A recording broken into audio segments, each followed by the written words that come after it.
Hello, welcome to ManCave. A bit tardy because we were celebrating a special boy's birthday, who's sweet 18. The legend, the cat Lionel. But anyway, so we have with us slightly pissed, which it's appropriate. Yeah, it's probably a bit warm where you are, and yeah. Oh, So muy like por favor. Yeah. joining us from Central Portugal. Slightly pissed, knackered. Who I'm going to assume is in London town or still.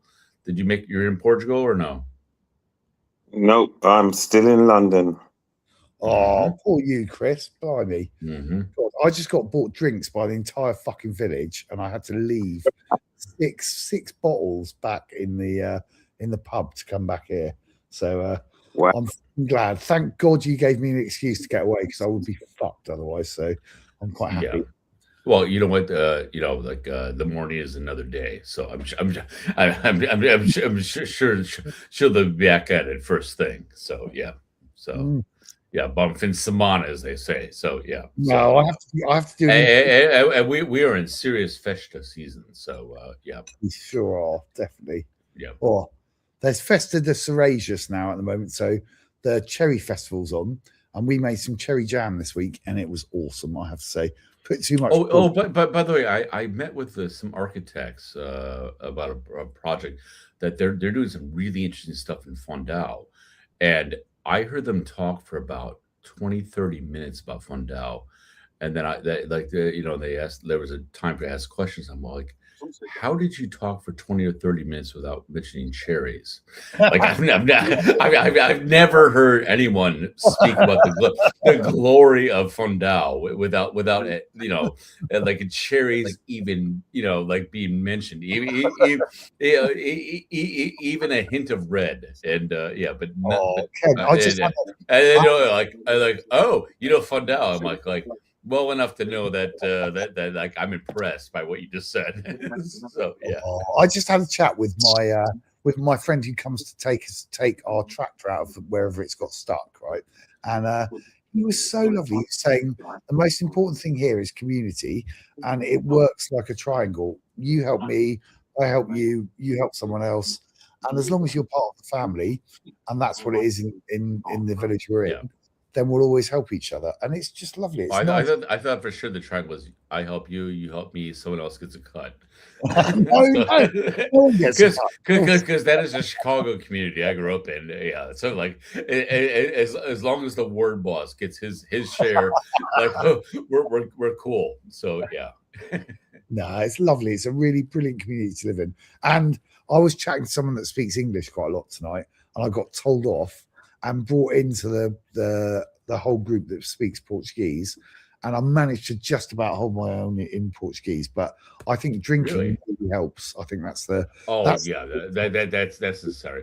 Of course, then the languages become loose. Where like any French I might have, like better around there. Like God forbid a little bit of German, and Spanish, whatever. It's just a great dog kennel of languages that'll come out at any given moment. So yeah. Well, it's lovely. If you're in Portugal, we might as well be speaking Portuguese, really, to be honest. It's just lovely.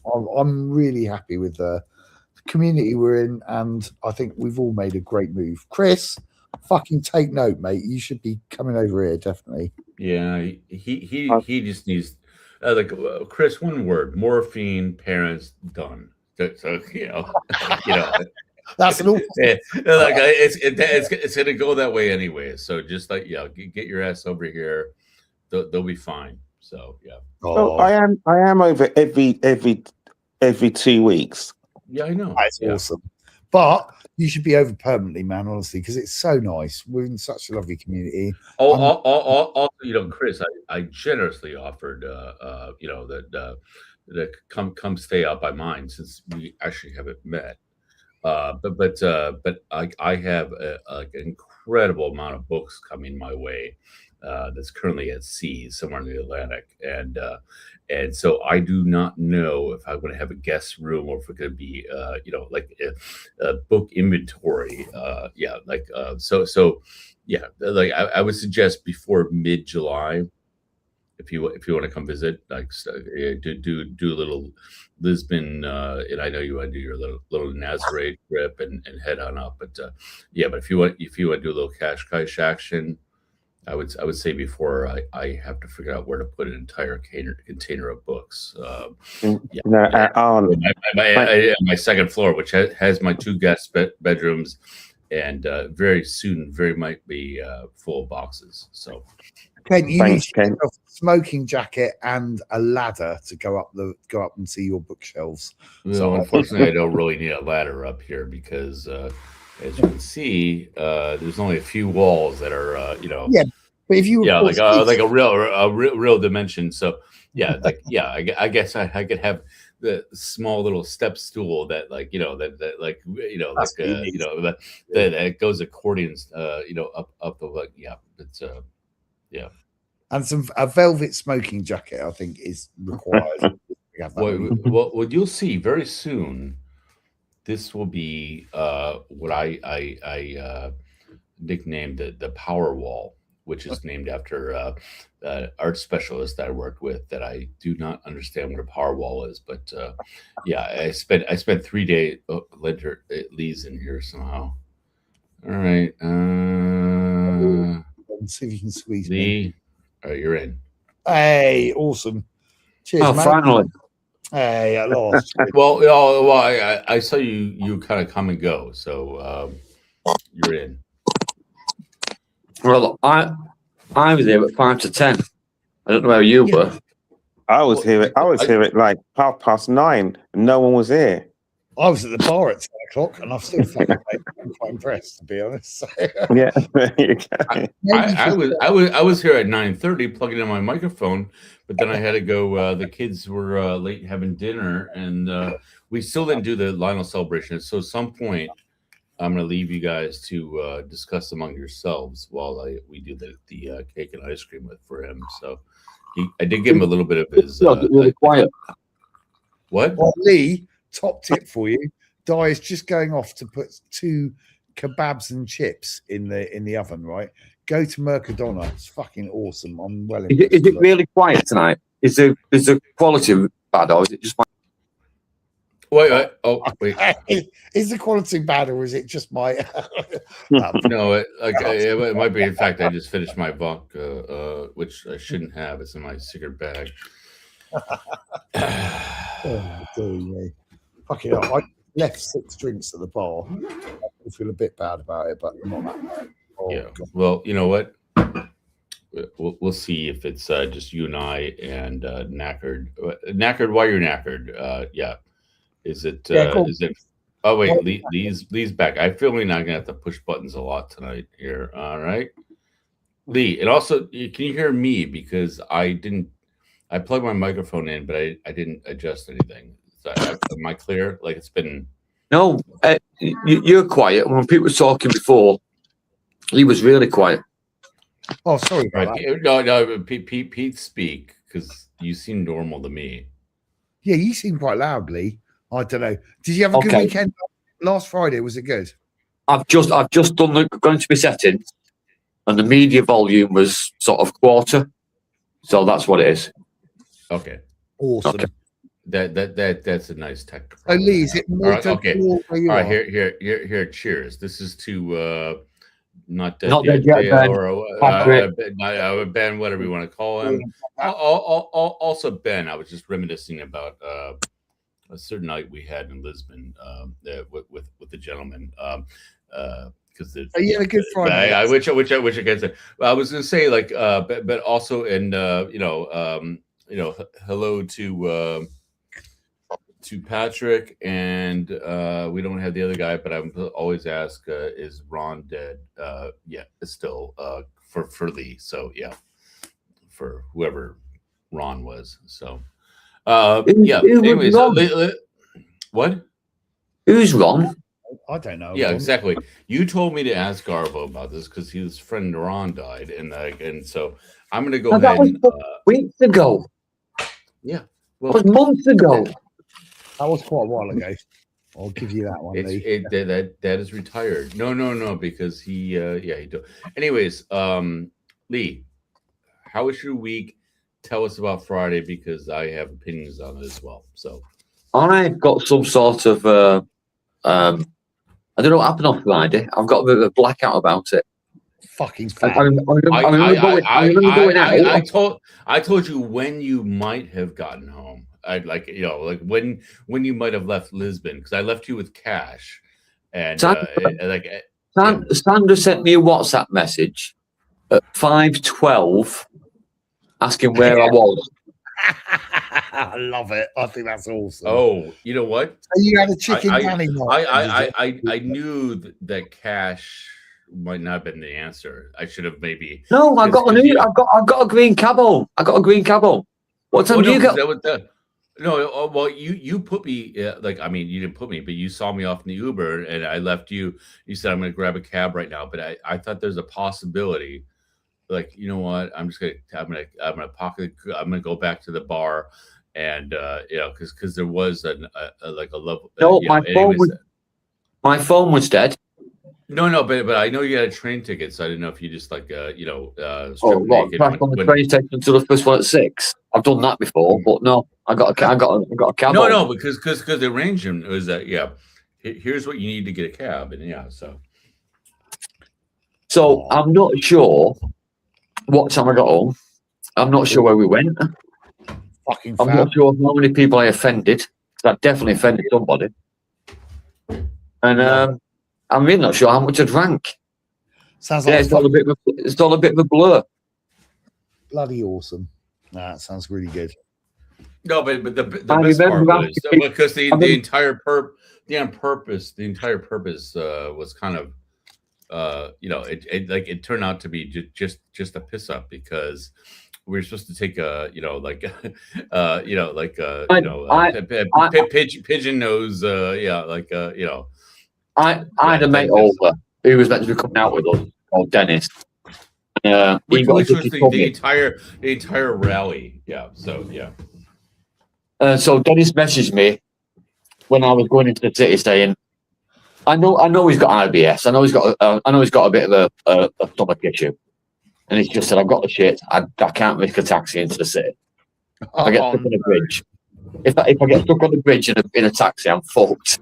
So fair enough. He didn't come out, so we just ended up on the pits. I mean, you don't know if that happened to you on the way home. You have no memory, so that could have been you and your taxi ride. My jeans and shirt are still clean, so I didn't shit myself on the way home. That's quite good. No, I do know but Lee, I do know you know to aim for the window. So yeah, like it could have been. There was a point in the night where we were in the worst bar in Pink Street, and I was asking people for ID before they could come in. Love it. Yeah, and I kept saying, "This is your job. This is your job."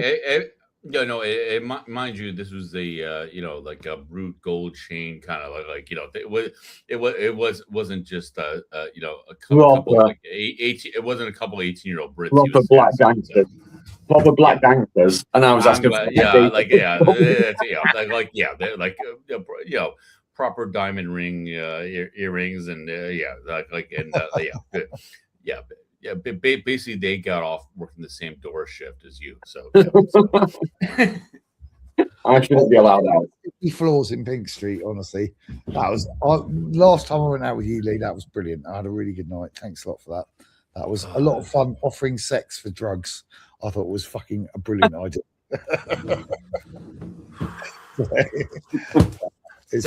Again, I don't remember that, Peter. I have no recollection of that. That happens to me a lot. Like, or people proposition me about stuff, and I'm like, if I follow you, you will mug me, right? Because if you don't, I will. Because this is, because there's no way you go off with a gentleman, with the offering drugs and whatever. So, oh well, Kate, you did all right last time we went out. I remember you nipped off with two English girls or Welsh girls. They were, weren't they? Well, oh yeah, they thought he was lush. You did all right. You did. He was lush. No. That's what they kept saying. Right, I'm gonna have to Even put the phone in. I'll be back in No, 2 no, minutes. yeah, All no, they weren't wrong. All right, I'm trying to find my latest score from the Lisboa bar. God damn it, I do that thing. No, trust me, it's worth it to razz Lee if he ever moves again. Knackered, how was your week? Ah, fuck. Okay, It's good. That's a good. That's a good start. yeah. Which Um, motherfucker started the fuck? Yeah. do you know what? It's just that I had to go to the house to meet the hospice nurse on Tuesday. So I got to the house early, and then it's meant to be at 10:30. By 11:30, I thought, "Where's this nurse?" So I phoned up the hospice. Look, I'm waiting for the nurse to come to the house. So we're meeting with them, and they said, "Oh, that's not until Wednesday. Sorry, not until Thursday." So I thought, okay, there's no point in getting upset. So I go to work for 2 hours, and then go home. Go back on Thursday. 10:30, no sign of the hospice nurse. I phone up. Oh, it's not till 2 o'clock. So 2 o'clock comes and goes, no sign of the nurse. Turns up at 3 o'clock. And don't get me wrong, she's a lovely person. It was nice talking to her, but I could have done it over the phone at 9 o'clock from the office because there's no, Yeah. honestly, there was no sort of like, didn't even touch my dad, just looked at him from the end of the bed and said, and asked me, how am I getting on? How are we getting on as a family? But there was no actual interaction with dad. So that was a bit stressful. Then in the office today, I don't get me wrong, since COVID, it's like no fucker wants to go into the office on a Friday or a Monday or a Tuesday. I don't blame them. We see, if they were living in Portugal, Chris, they'd have public holidays. So we've had fucking shitloads recently. We had Portugal Day, and then usually you bridge that by having a couple of extra holidays added on to the extra days, and it means no one goes in for anything. But I have to say that I honestly think it's that circle of life. Di's off to go and see her mum tomorrow, and she's 93. I don't know. She's probably got a couple of more years left in her, but you make the most of things. But ultimately, you've got to accept that sometimes wishing people to be alive is not necessarily the best thing. Is all I'd say. I know it sounds awful, but I think sometimes you have to think: is their quality of life good enough for them to continue? Is it doing them any good? So it's one of those things where Di's mum is all right. She's compos mentis now. But I think there'll be a time fairly soon where her quality of life won't be good enough for her to be carrying on with everything. I don't know. I know it's really hard to say. It's a horrible thing to say. But the fact that you've got a hospice nurse is really good. It's not. I'm glad that they came to see you, and I'm glad that at least, even if they didn't do as much as you might have thought they would have done, it's kind of. I mean, I would at least be like, well, can you lift this? Can you, if he needs can you turn him over? That's different than a phoner. What is your upper body strength if he actually needs to get moved? I'll be honest with you. In terms of I think the hospice nurses are there more, as Pete said, they're there more for family, because at the end of the day, it's to hold your hand as you walk up to that door, and the door opens and your family member passes through that door, because it is. I mean, my parents' next door neighbour, they had the same carers as my dad has had, i.e., the next door neighbour's dad passed away just a week after my dad was released from hospital. And I said, I'm really sorry. And she said, no, she said, it was time. She said, it was really time. And you could see the look of relief on her face, because she'd been through hell and back. Dementia isn't a nice thing. It really isn't. You see the person that was there is hardly there. And luckily for me, I would say 85% of the time, my dad knows who I am. You know, but there's my friend up the road, or a childhood friend. I said hello to his mum 3 years ago, and he said to me, "There's no point talking to her. She don't know who you are." You know, literally. So basically, the body's there, but the mind's not. But unfortunately for my dad, like his body's beginning to fail now, and you know what? It's I'm very what's the word I'm looking for now? I can't say I'm okay, everything's going to be fine, because you don't know what you're going to be like until until they walk through that door. Yeah, exactly. Chris, what was lovely tonight, we were at that bar because it was a mate of ours' birthday, right? So Lee was on the tractor Lee was on the tractor that he was driving. Basically, we were in the back and he was driving us. It was his birthday, and there was a guy that came along who was probably in his 80s, and he'd lost his wife that day. So today his wife had died, and he came along, and he stopped and chatted to him. And the guy whose birthday it was, he spent a good hour tonight just sitting there talking to the guy who'd lost his wife. And I just don't think that would happen elsewhere. I know I might be a bit sad, but I'm not sure that there'd be a community that would welcome you to come along and talk about something so difficult, especially on your birthday. And he just sat there, chatted. He was crying when he first came in. He was smiling a bit when after a while when we were chatting together.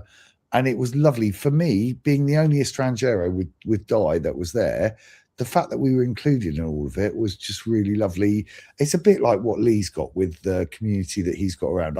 Because I was arguing with someone, to be honest, today, and saying that they were saying in Lisbon you'd never get this, and I said, yeah, in certain areas of Lisbon where I've been with Lee, you would get that sort of community. But yeah, I'd agree, most of Lisbon you probably wouldn't, right? But if there are pockets of places where I think it's lovely that he could go along and share the grief he's had of losing probably the most important person in his life with a community that's there to support him. And I was chatting to like a friend of ours. I thought he said his wife had died. Well, but he's not I mean, also, what was he questioning people? Because we don't know how his wife died. Like was he like interviewing neighbors, or what was he doing? So yeah. If the person doesn't die in hospital, you get treated initially as a murderer, essentially. The death situation in Portugal is very different to what it is in the States or in England. But I thought it was absolutely beautiful, the fact that he could come along, share a beer with a load of people. I left with like fucking 6 beers on the floor. I can't cope with the way they drink. I'll be honest. I'm not. I thought I was quite fucking being in London and drinking until fucking 2, 3 in the morning. I thought I was all right with it, but they drink in a level that I can't manage. Lee can manage, but I can't fucking do it. I'm a light. What's their pace? Because sometimes they you know, the way lunches can be 3 hours. They get also because I you know, because the British culture is like shot, drop, boom, you know. So yeah, so. It's a bit like that, but you just end up with a sea full of beers. You buy a round for everyone, which costs you like fucking €15 to buy a round for the whole bar. Right. And then you've got a sea of drinks in front of you. And what I love most is just the fact that there is a real community. You know, there's a real empathy with everyone. They all help each other out.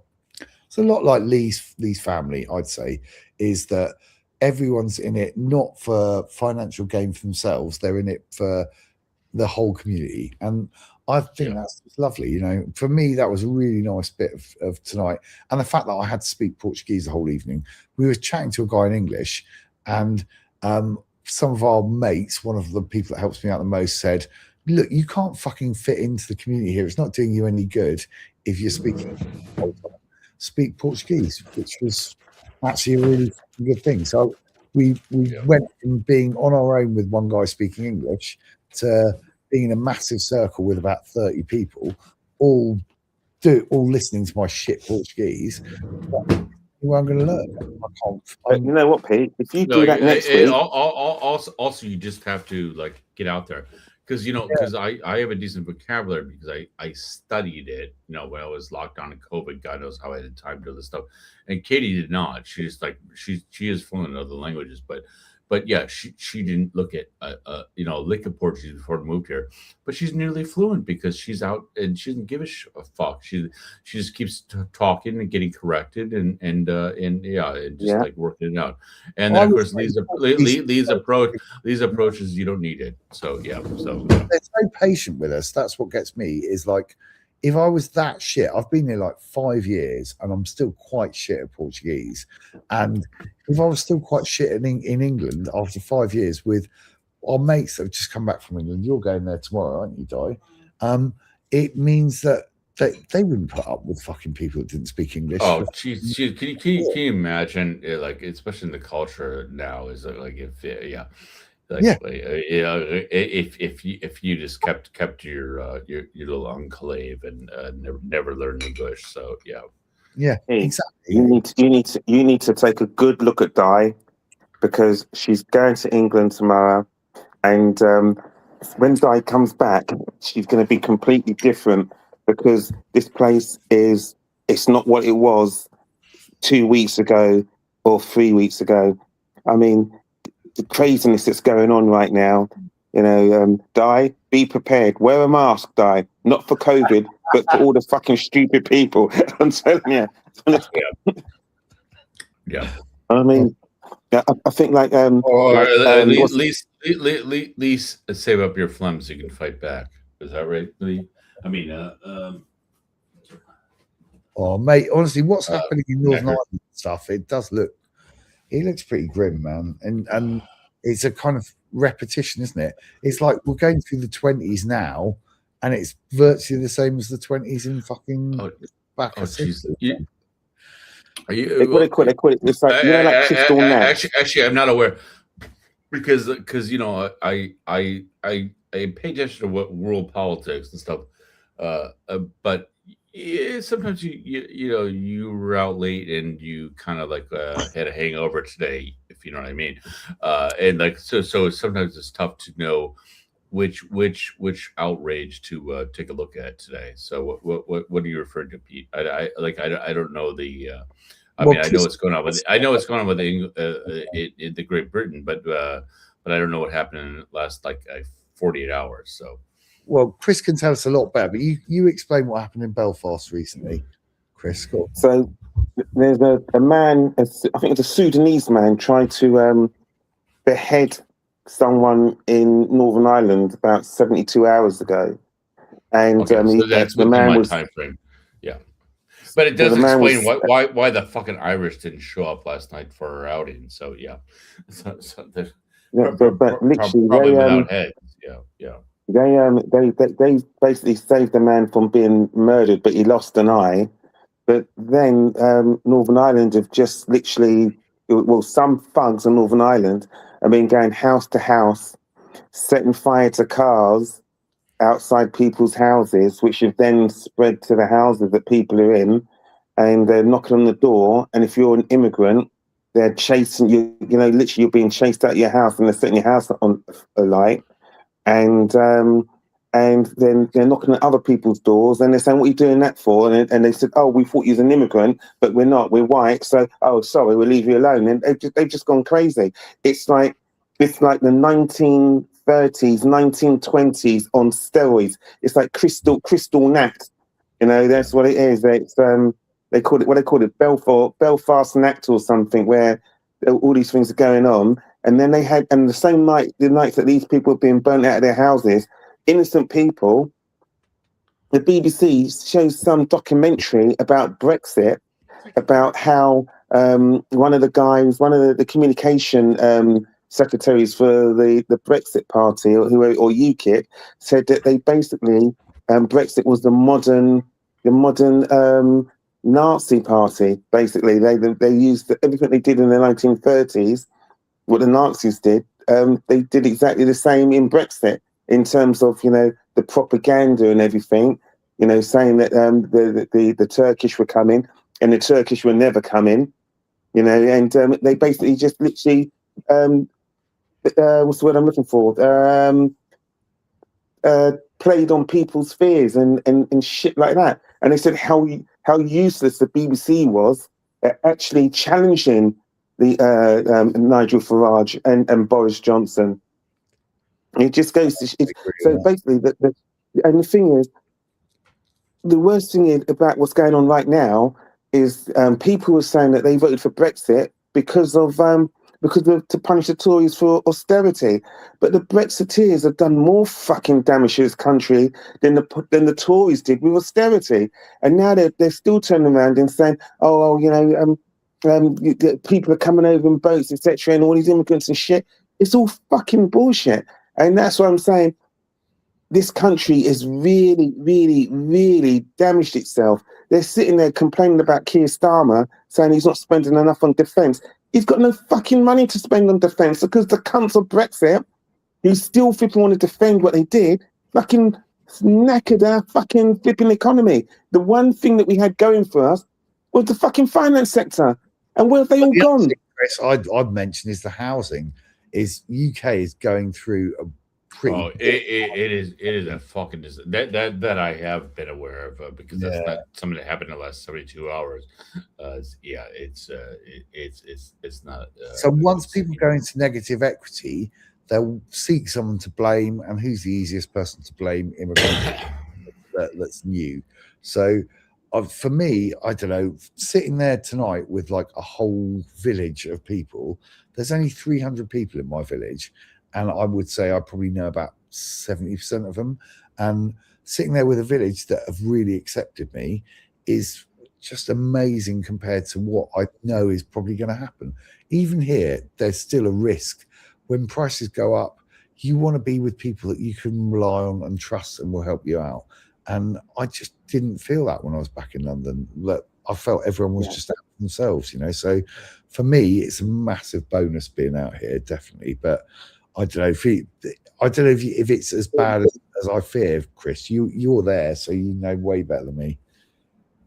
I think it's as bad as you feared, or even worse.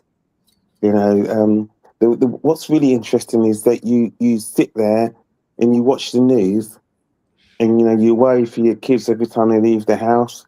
Not only are you worried for your kids because of stupid knife crime, but or rapists or people who are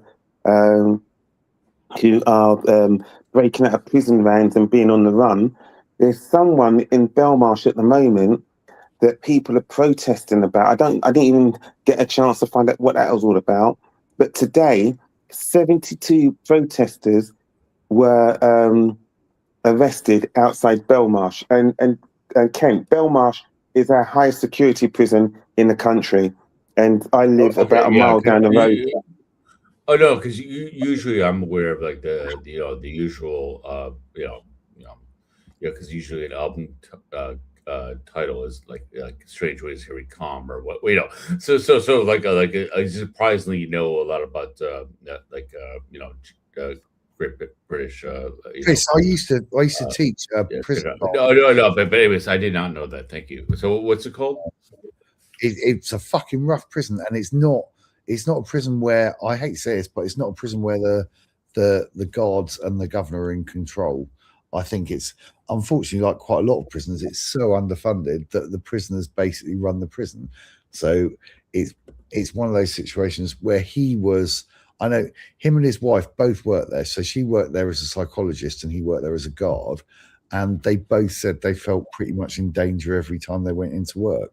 That's not a situation that is reasonable, and it's because of the fact that now I think it's taking a long time for the prison system to catch up with drone technology, with all sorts of things that affect running a prison, and they're just not funded enough to kind of deal with most of these situations that they're facing at the moment. So I don't know. For me, it's an issue. In Portugal, people escape from prison, and my biggest issue in Portugal is people don't get enough time for arson in Portugal. Because then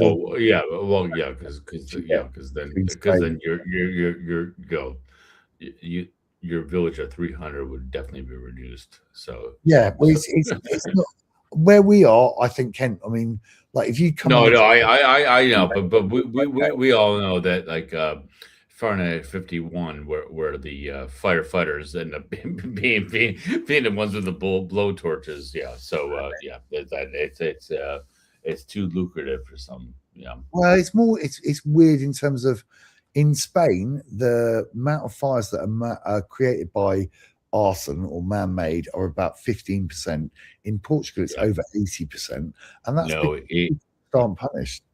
You know, yeah. 80% is That's, pretty that's fucking Yeah, crazy. like I thought I might have done that. I did everything I could not to, but I had to walk to a thing, and I was like, and there was no little bench, so I ended up sitting on like a concrete thing, but by the little foresty area. And I was having a fag cigarette, just taking a pause, and then it fell, and I'm like, I can't find the fucker. So I just like stomp, and okay, I did what I could. We're not that far from a road. Yeah, like like God bless. Yeah. So oh, yeah, it's like, Chris, but yeah. I mean, So like I have not heard anything about the great Sintra fire today, but yeah, trust me, yeah. oh man, I mean, I couldn't find it. It like because it was like it, but of course, my fear was it fell, like all dry foliage and like so it was gone. So yeah, and it was, well, there's lots of I would have recovered it because it was like a half a cigarette. So yeah, but yeah, I just stomped around and then I'm like good luck. well, there's just loads of fire clearance that hasn't been done. The areas that I worry most about are actually around going up towards Gary's, up to Alvazra from the coast. Well, we saw what the hell happened. His that Yeah, world, yeah, to and of course, as you know, Pete, wins. It's all yeah, like because when because I've had forest fires very close to me. I've sent pictures of it, just like the sky ablaze, yeah. but it was blowing away from me. And then of course, going to bed though, because it was still blazing. You don't know if the With wind winds shifts, like and this, yeah. it's gonna be a different thing. So, Well, we get winds here from like Spain, France, and from the well, coast, and it's amazing to try and deal with all of it. But what amazes me most is that most of the people around here, I've cleared my land completely. I'm really lucky. My tractor's broken twice this week, is how much pressure I've put on it anyway. But we've got most of it done. I'm happy I've got a clear fire escape if anything happens. But what's lovely is how few people there are, and they make such a difference in terms of clearing the land. So where we are is completely, oh Di, thanks so much. Thanks a lot for that. It's completely clear. If I go up towards Gary's or even down towards Lisbon from here, there are loads of trees on the floor basically that were blew over in the storm that haven't been cleared. And it's just coming into fire season. well, you know what? I'm really curious because the one I'm not really I mean like in Richmond, Portugal. So like helicopters will come and like come get me and douse me with water, but the but they're like all around me is the properties that didn't sell. So there's a lot of abandoned properties and just and it's recently mostly been cleared, a lot of it, and I don't know if it was the city or if it's about to be developed. So, but yeah, Fine. time will tell. But like just on the edge of my the condo area, it was like untouched, and but recently a tractor, like a big ass constructor thing it's been spending days clearing everything all around. But I don't know if it was because Portugal decided to do it, or if there's a bunch of shit about to be built. So Well, they find you if you don't clear your land around. First of all, it's yeah, 50, no, but it's like I've been here for 4 years. yeah. Yeah, and I could tell it hadn't been touched ever. So yeah, Well, that's really good. I'm glad you've got it cleared, Kent. You'll be a lot safer for it. So I don't Yeah. feel safe. I ploughed the land just around the house today, and we also tractored around the track, so everything's kind of clear. No, I'm all right. Yeah. Also, Pete, I'm not exactly on the edge of forest land. Like there's a lot of screaming people gonna happen before it gets to me because I'm in a very dense area. So yeah. Yeah, but I mean, do you remember? Yeah, go on, Do you Chris. remember? Do you remember last year when the Portuguese was on the breakfast show, and he said that there was like animals which were trapped in a pen, and he was on his bike, and he got off his bike and tried to help release the animals, etc.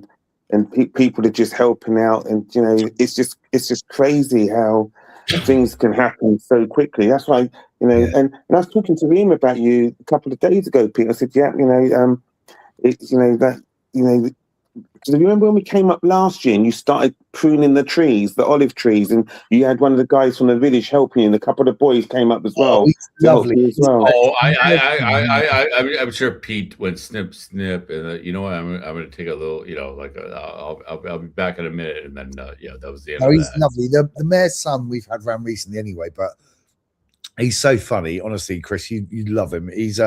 He's been on the dating scene recently, which I think is fucking awesome. And he said he met this girl the other day that was just absolutely huge, but because she was huge, she packed him a dinner and gave him Tupperware to take home. So Wow. it was quite, although it was so in a way she's on a diet because no. I mean I'm just saying, like she packed him up so that he could help even out the bed. So yeah, he's off at a festa. There's a little festival going on for the next 4 days that they're off at. But he was saying to me, and I love it, he's only like 30, but he was saying to me that he knows he's getting too old because the thought of sleeping in a tent and waking up in a festival is not as appealing as it was like 5-10 years ago. Oh fuck! Of course, there are a certain effete gentlemen that would never find that appealing. But yeah, I know. I don't know. I used to enjoy it when I was really young. I quite enjoyed it, but you just realize how horrible when I would do it if I had to. Yeah, but there's you also get spoiled, don't you? Like I was chatting to my mate who's a drummer in I did also grew up in a major city, so like like a rave could be in a warehouse. It didn't have to be in a field. There was enough abandoned shit back in the 80s to go ahead and put on a festival where the one shouldn't be. So yeah.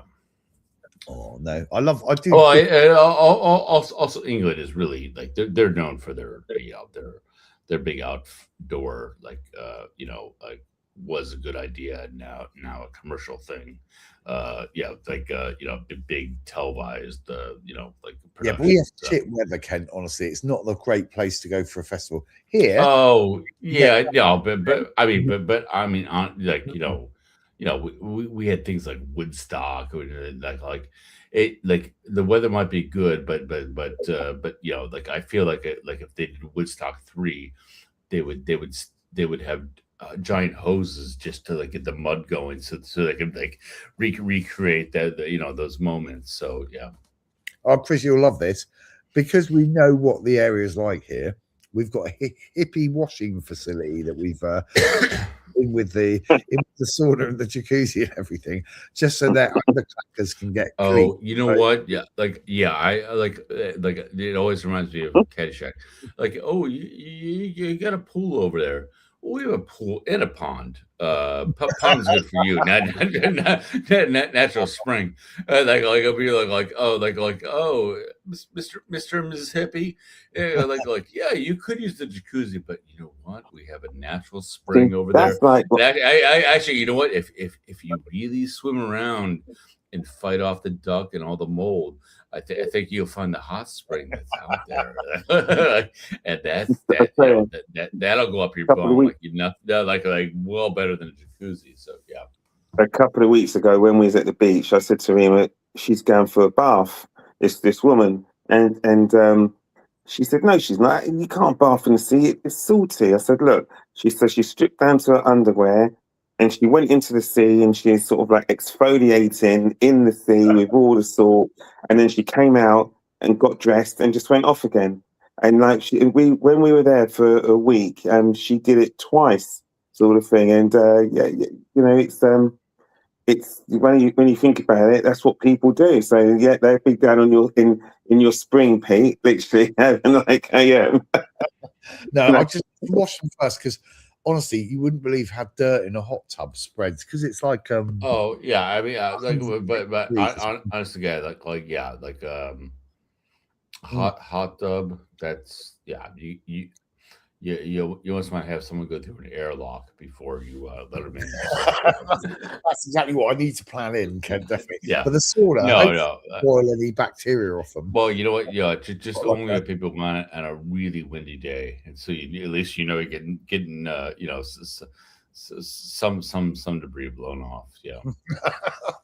No, I've got a bit built into the decking where if they put their toe forward, they can spray 40 jets that go basically up their underclackers. So Oh. that way it will clean them off before they go in the sauna or the jacuzzi. That's the You know, idea. next time next time I ever have a puff of the Mary Jane and pass out on your balcony, it's good to know because whatever yeah, that song was. because when I do the great fall to like stare at the stars for 3 hours until I come to, yeah, yeah, I don't We need had a like jet bending my ears like Lee's. So yeah. so when your air jets start going on your decking, all of a sudden Michael Jackson Beat It comes on, and they're standing there getting all the dead skin blown off of them, and all the dust even before they step in to the hot tub. So you know they've been air cleans. Mhm.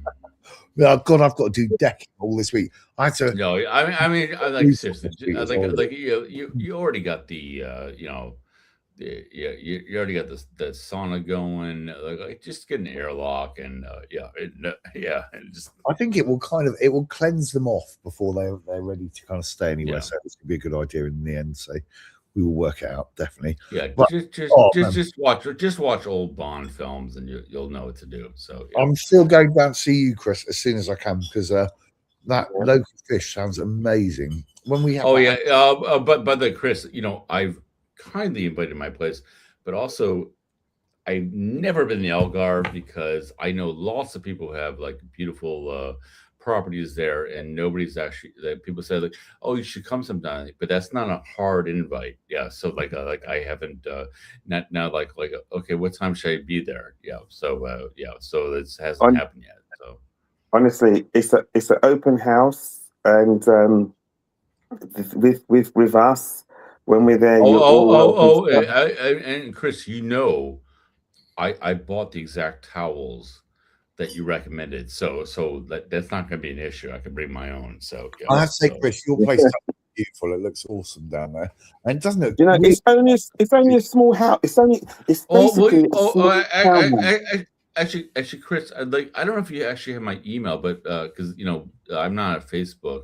Uh, Technically, I can be. Actually, I pull this thing out. It's not plugged in, but this my old 2013 MacBook has Facebook on it, and I only fire it up like every like 3 months when I need to go on it.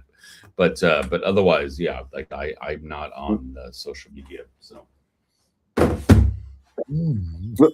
Honestly, literally, it's a small house, but it's sleeps No, but yeah, it's well, got, I want to see a picture. Yeah, so yeah. it's got 3 bathrooms, kitchen, living room, you know, lounge, etc. But what's magical about it is that when you come down and we go into the next major town, which is Sagres, you know all of the restaurateurs, you know where all the lovely places to eat, and you know, you've got like, I suppose you could say, slightly high-end places and slightly places which are almost hole in the wall. But the quality of the food in the hole in the wall is just as good as the high-end places. And then you because you speak to all the restaurateurs, etc., and you just go out and chill and sit on the beach and speak to the cafe owners.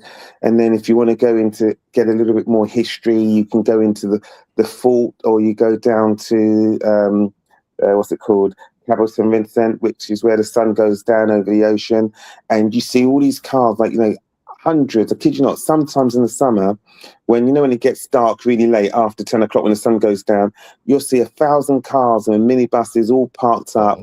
Hold on, I want to know more, but also to have a local tour guide. That's important, because I hate being a tourist.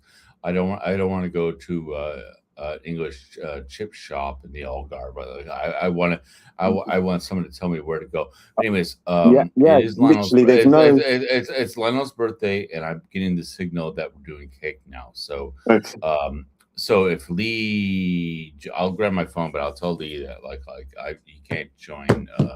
So if you guys can talk, or I can put that Donovan album on for you guys don't know this joke, but I posted a picture of my cat standing on that Donovan album, like looking at like please play this. All right, but anyways, all right, anyways, cat time. So I gotta be with the boy. Is sweet 18. Okay. So it's always every moment could be his last. So yeah, but so yeah, I'll send Lee a text that because I actually I don't even have the controls for tonight. I asked Andy for them because Eric's not available, and but anyways, Eric just ended up giving me his login. So all right, I'll be back. Chris, I'm really glad that the hospice nurse asked you were first, because I'll be honest, when people are caring for people that are really old and or really sick, more importantly, it's often the carers that are in way more trouble than the people that are actually going through the illness. Because half the time, as you said, your dad remembers you 85% of the time. That 15% of the time, he's kind of a shell of the person you knew, and it's really difficult. Yeah. That's the hardest thing to deal with. I'll be honest, I think that grieving for someone, when you stop talking about someone, that's when they really die. And you're still going to be talking about your dad for ages, I'm sure, but it's more the fact that if he's not the person you knew, this is going to sound really weird, but I think one of the biggest difficulties with family is when people see you as someone you don't see yourself as. Do you know what I mean? Like, your parents might view you as the person you were 20, 30 years ago, or just have a kind of set view of what you are. And it's difficult to kind of agree with or have a relationship with someone that has a different view of you than you have of yourself. Yeah. And what you're doing is amazing. I also think life, we were chatting about it tonight with people in the village, weren't we, Di? Especially given the fact that this guy's wife had died, and we were saying, like, it's the cycle of life. You've got to just accept it. There's nothing you can do but be there for everyone else when they go through it. But you can't. Sometimes we were chatting to someone who was saying, sometimes you can't wish someone alive when actually they probably might not be better off alive. I know that sounds an awful thing to say, a terrible thing to say, but I think the issue that we have now is that we can keep people alive a lot longer than they ever would have been before, and that's not necessarily a good thing. I know that's an awful thing to say, but I think sometimes we have to. I'm really glad that someone considered you first, is all I can say. And you and Rima have been taking a lot of stress, so I'm really glad that someone's actually asking about you both. Anyway, that's a good thing. Yeah, thanks, Pete. And I'll be honest with you, it's, the frustrating thing is that when I go there, I it's not that I'm blowing my own trumpet. It's that when I go there, I don't sit down. If I touch the television remote controls to put something on for them, it's I'm running around doing all the things that I can. You're going from one place to another. You're feeding him. You're washing up after my mum. You're making sure that that she's put a wash or wash on, etc.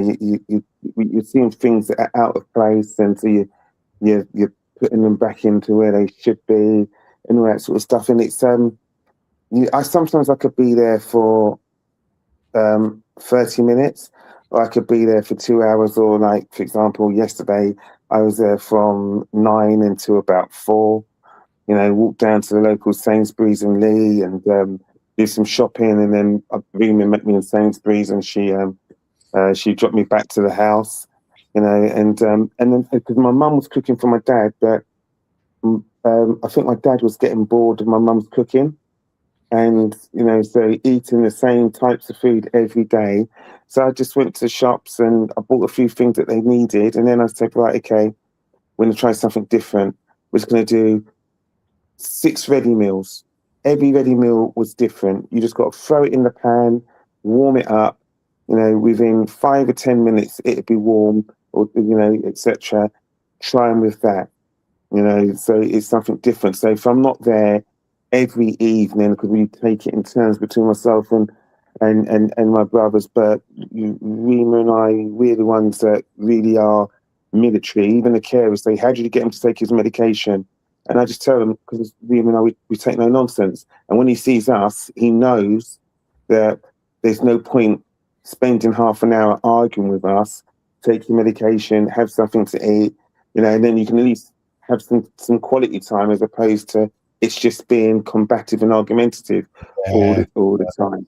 Man, it's a hard thing to avoid, because ultimately, especially when they don't recognize you, or with my dad, I remember where he mixed me up with my brothers a couple of times, right? So he just got me wrong compared to my brothers, and it wasn't malicious, it wasn't nasty, but it just meant that it wasn't the same person that I was speaking to that I knew. And in a weird way, you don't want it to diminish your memory of them. I know that sounds like a really shitty thing to say, but I still think you want to try and remember people at their best most of the time. Do you know what I mean? And it's just difficult. It must be really hard for you rushing around doing all this stuff, and then realizing that, you're right in terms of them not taking any rubbish from you. That's brilliant. But if they don't remember everything at the time, it must be quite hard. It must be really hard on both of you, I reckon, for both you and Rima, just to be able to cope with it all, because your parents we're all going to get old. We're all going to go through this life cycle, but it doesn't make it any easier. And what I kind of wish for you is the sort of thing that we have here. I just love the fact that this guy could go along, sit with 30 people from the village, and they'd all sit individually, have a chat with him, check he was okay, make sure everything was going well. That would be so much nicer for your parents, a situation for your parents to be in, than necessarily having to rely completely on carers and yourself. But I've also got Jamie. I was chatting to Jamie the other night, and I was saying, is his mum ever going to move over? Because they kind of built a room. They were planning on building a room for her in their house. And he was just saying that, unfortunately, the care that they're going to be getting in the UK is significantly better than the care they get in Portugal. The care in Portugal is good, I'm not going to lie, but I think some of the care that your parents are getting is actually probably quite a lot better than the stuff you get in Portugal. Portugal's great if you're in real trouble, but the aftercare is not necessarily as good as the UK. Is something I'll be honest. My dad has 8 people cycle through that house every day. My dad is like double care 4 times a day, and that's every day. But my mum is a his care plan was they change him, they'd load the washing machine, they wash him, they wake up in the morning, get you ready, have something to eat, and come back at around 1 o'clock to give you your afternoon change and feed and everything, and then come back at 5 o'clock to give you a medication and get you ready, give you medication, etc. Come back at 8 o'clock, change you, and it's to put to bed, visit, etc. Every single day. And the thing is, what you pay for that a month isn't a lot, because because you know you've paid in for your taxes and everything through the years and everything, which so the care there is great. And I think for anybody that's worked in the healthcare industry, it's tough. But if you've been a nurse or a doctor, you know, you know what the prognosis is. You know, so even at 96. My dad won't take a single tablet without knowing exactly what it is they're giving him. He wants to see it taken out of the packet, you know, etc. And then when he was going through his stages of delirium, literally, he said, "No, you're trying to poison me," because he must have heard someone mention, you know, if it gets to the stage where his pain is too much, then they give him morphine. And like being a medical professional, he knows what morphine is. And you have to convince him this isn't morphine, this is just a paracetamol, etc. You know, you're spot on. Look at the biggest killers in the UK. Shipman. I mean, I would argue that Letby might have been blamed for a lot of murders that she didn't actually do, but Shipman was the biggest killer in the UK. And the problem is that we respect people so much that we don't necessarily challenge. So I hate to say, but I'm completely with your dad on the fact that whole, I think, what was it called? Was it the Liverpool Care Pathway, the one where essentially they're saying that administer morphine if you think it's appropriate? Is pretty fucking dodgy. I don't know. And what gets me is there are people in my village. There was a guy today I was having a drink with at the bar who's 102, absolutely fine. Honestly, I can't tell you. He drove the tractor on both the last two parades. He's better than me. His tractor works better than mine, so he's fucking definitely better at maintaining it than I am. And he's got up and danced for longer than I have half the fucking nights that I've been out with him. And, you know, it doesn't mean your age doesn't necessarily mean anything, given what I think, not just medical science. Di wouldn't be alive now if it wasn't for the fact that she'd had that heart valve replaced. And medical science is always improving. There's always new. The more they test on people, the more there's operations now that a decade ago we wouldn't have known about. There's things now that me and you were both taught at school that are completely wrong. Yeah, like there's all sorts of stuff that is changing all the time. But it does mean that we live longer, and it makes it more difficult for the decisions and more difficult for the people that are looking after people. My family lived reasonably long lives, but not anything like as long as people live now. So it's going to be a continuing issue. I think it's really good that you get that much care, to be honest. I know here they would look after people. And what's lovely, we were chatting about it today in the village, is that everyone knows each other. I know in London, there were people there was a woman that died in a block of flats. We used to be friends with a guy who removed dead bodies from flats, right?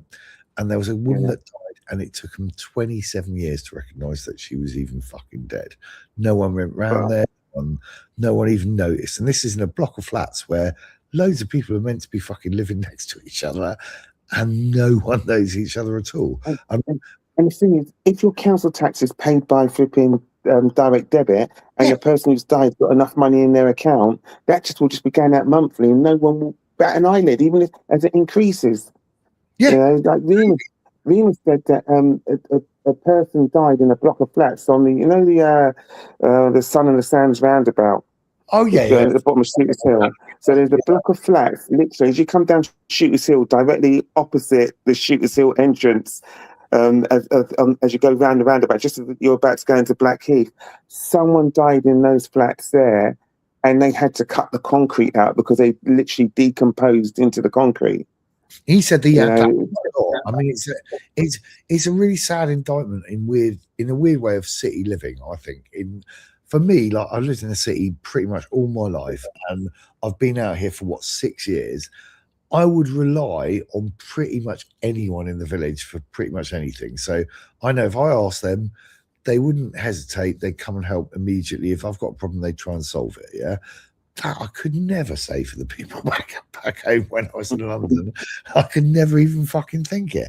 And I wouldn't dream of them doing it. But out here, because there's so few people and there's so much land, you kind of have to rely on each other. You can't, if you've got a big issue that you can't do much about, you can rely that someone in the village will come along and help, and they won't do it for money. They won't do it for any other village than any other reason than helping out everyone. And it's just a really, for me, I don't think that they understand how special I think that is.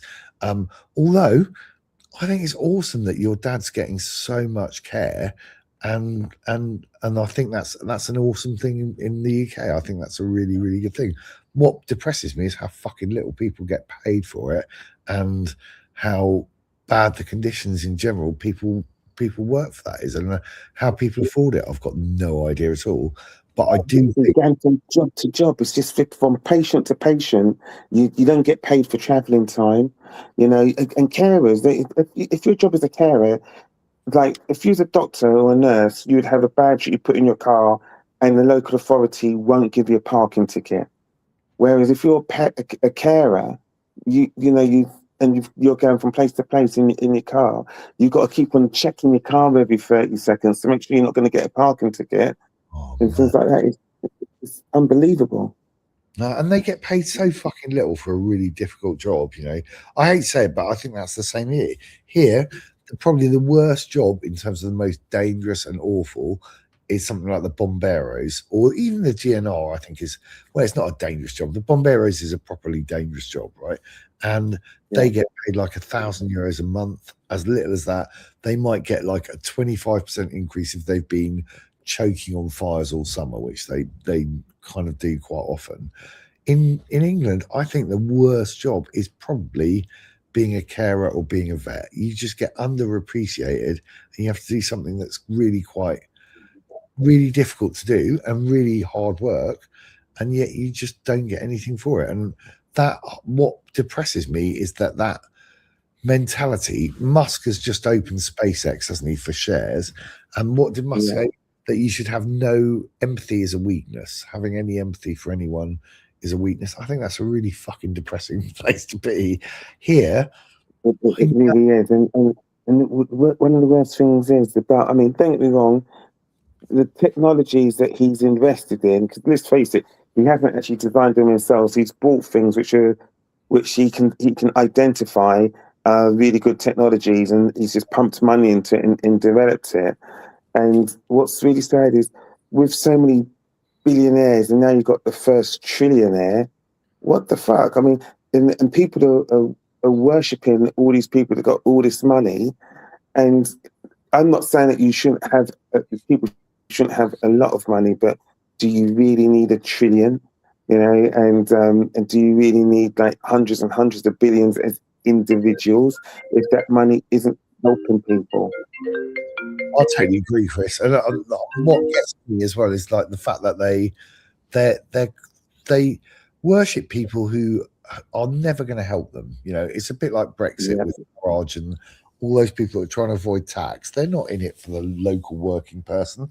They're not going to live anywhere near them. They think they're scum. You know, it's not as if the people that vote for them aren't the people that they would ever fucking choose to socialise with, and yet you've still got this adoration for it, which usually, and I hate, I'll be a bit of a weird one for saying it, but that usually signals the end of an empire. And usually at the end of an empire, you get massive disparity between rich and poor, and you tend to get a revolution that happens that replaces the regime at the time.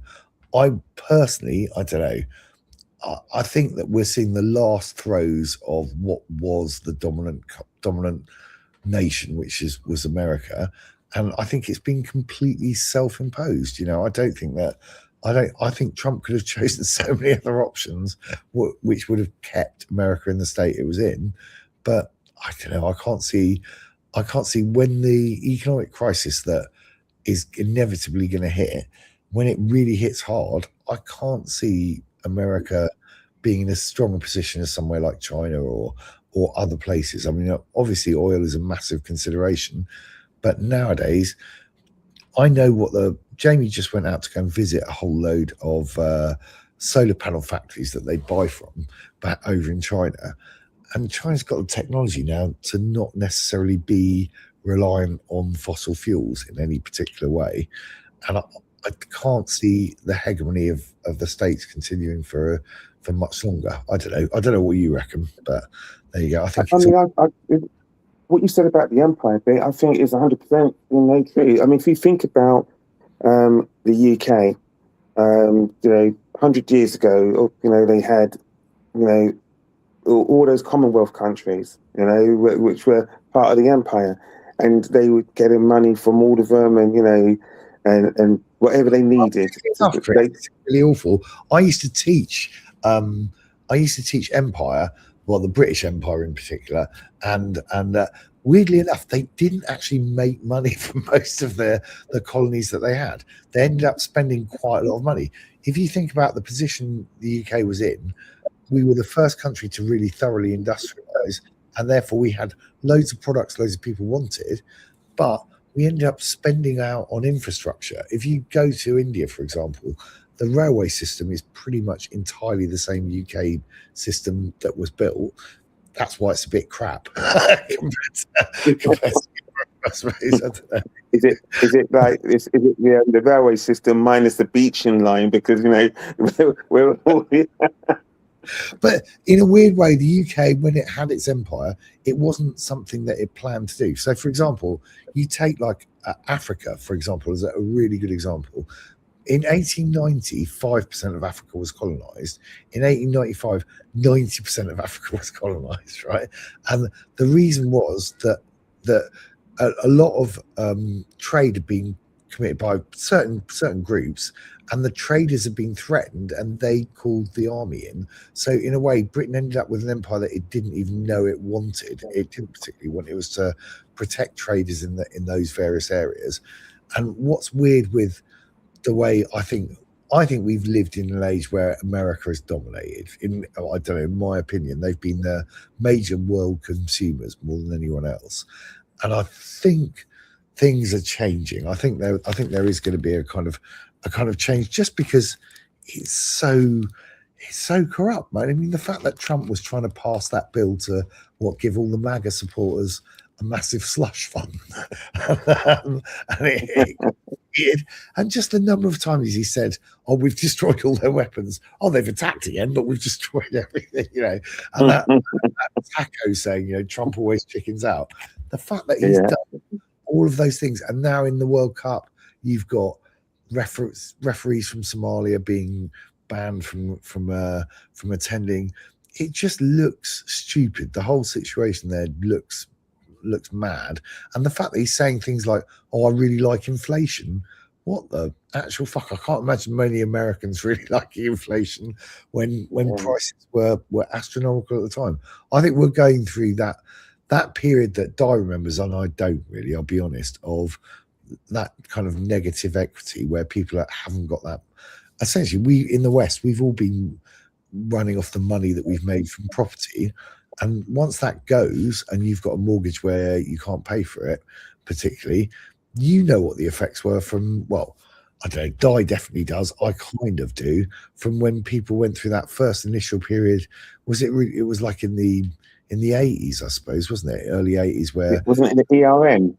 It was the ERM when was it Lamont came out and said, "Okay, we're exiting the ERM," and people's mortgages went up to 15%. I think they went up twice or three times in one day. Absolutely. I think, what was it? The maximum you were paying was 17.5 or 17, was it? 17 fucking percent. You can imagine what that would do to people with the sort of mortgages that people have got now for places, for flats that they can't sell, and they can't fucking get rid of. And oh my God, I'll tell you, this was a funny one, Chris. So one of the guys we had in to help. So I've got three people that are kind of help build it, right? So I've got one that's really quick but quite crap. I've got one that's incredibly good, but he's quite finicky about things, but he's incredibly good. And I've got one that's all right but quite slow, right? So I've got to try and balance that in terms of how I'm building everything and what pace I do it at. And oh my God, so some of the stuff that I don't know, some of the stuff that all three of them come out with is really interesting. Yeah, let's turn it off. Yeah, but I don't know. It's really fascinating just observing different people's views on life. Do you know what I mean, in terms of how you work and everything? But I seriously think for you and Rima, you've got at the end of the day, it could go on forever. We can live now for so much longer than we ever could before. You've just got to put yourselves first. You know what I mean? In terms of sometimes you just have to say life is short and make the most of it. That's the thing. But that's the thing. You're right. I mean, literally, you know, who's to say that I don't get hit by a bus tomorrow and my parents are still living for another 2, 3, even 5 years? You know, it literally. I remember 3 years ago, I was called 4 times in the space of 48 hours to say, look, we're really worried about your dad. But, you know, he pulled through every single time. And, you know, he literally, he's a fighter. And, you know, with us, that's why we're trying to be out in Portugal every 2 weeks and, you know, capitalizing on things like the bank holidays we had. You know, also doing things like I'll come out I'll come out on the Saturday, and I'll work on the Monday and the Tuesday, and I'll take Wednesday, Thursday, Friday, Saturday, Sunday off. Then I'll work the next week, the Monday and the Tuesday whilst I'm out here, and then we fly back on the Tuesday night. You know, and I think without COVID, I don't think any of us would be able to work away from the office as much as we do now. And the fact is, it's no less productive you working in the Algarve than it is working in fucking London half the time. Half the time, because you feel guilty about not being at the office, you actually work more and you're saving all that fucking time traveling, as you fucking detailedly remind me, which is awesome because I spent over 20 years on fucking London transport, and like, it's not a place I ever want to return to. So yeah, I don't know. Like, that's the reason why I get the early train. I get the early train because there's less people on the early train. If I get the next train, I'm going to be like a sardine, and you know, and God, the summer's coming. It's like, but it's also just so expensive for a really poor service. I know it sounds awful, but like I had a go at, I remember an American guy who was saying, oh yeah, public transport's the answer. When you look at how bad the service is in London and how expensive it is, it's just a joke. I remember if you go off to Spain, you go off, Portugal's not great. I don't think the public transport's great. The bus system is fucking fab now. It's really good. But I don't honestly think the train's very good. I think it was probably better 50 years ago than it is today. But look at London and how expensive traveling anywhere is, and what a poor service you get for it. It's just awful. I think it's really the conditions you have in a fucking tube train or even on British Rail, well, old British Rail on the overground, are just fucking awful, dreadful. You wouldn't put cattle in them. They are, and they're literally, yeah. If it wasn't for people being able to work from home, it would be unbearable. Because, you know, for example, you see on certain days, like on a Monday, it's not that bad. Tuesdays and Wednesdays are normally, or Tuesdays and Thursdays are normally the worst days, because Wednesday's hump day and people think, fuck it, I'm just going to work from home today or whatever. Fridays, let's put it this way, in my office today, I think, including the barista, there was 15 people in the office. Bloody hell. God. So it's really changed work culture. And what I think is a lot of those people that persuaded people to make Brexit happen had investments in commercial property. And you can tell a lot of the people ruling class have got investments in commercial property. And COVID was a nightmare for them because it showed that you could work anywhere and it didn't actually affect your productivity in any negative way. And I don't know. I do think, I don't know. I still think you two could easily do your job from here if it wasn't for the fact that you're such good kids in terms of looking after your parents, which I would definitely, I'm not going to argue as being a very admirable thing. And I love the fact that it happens here so much that the whole community comes together to help out anyone that needs it. I just think I know you'd probably be over it, and I do think you'd have having the sun is nice as well. You know, I know you had like a heat wave, didn't you? It was hotter in London than it was in Portugal for a while. But you know, the thing is, though, even with the heat wave, it's still terrible because it's the wrong type of heat. It's a long time. We don't have air conditioning in England, whereas in Portugal, like now every room's got air conditioning in it. You feel completely spoiled. I mean, I look at the house now and I think to myself, I suppose it's I wouldn't say it's a pound shop smart house, but you've got the intercom which links to my phone. So even if someone rings the intercom out there, I can still sit on my phone and talk to them. We've got the air conditioning, which is completely what's what I'm looking for now. Remote, and you can use it, completely automatically from your phone. You've got the alarm system as well, so you can activate the actual alarm system, and you get notifications all around the property. You've then got the external ring cameras as well. So, people say, Chris, they say, why have you got all these cameras? I said, well, because when we first bought the house, someone decided to break into the house and live in the house for 3 weeks. So, and because we're in the middle of nowhere, we've got a few neighbours.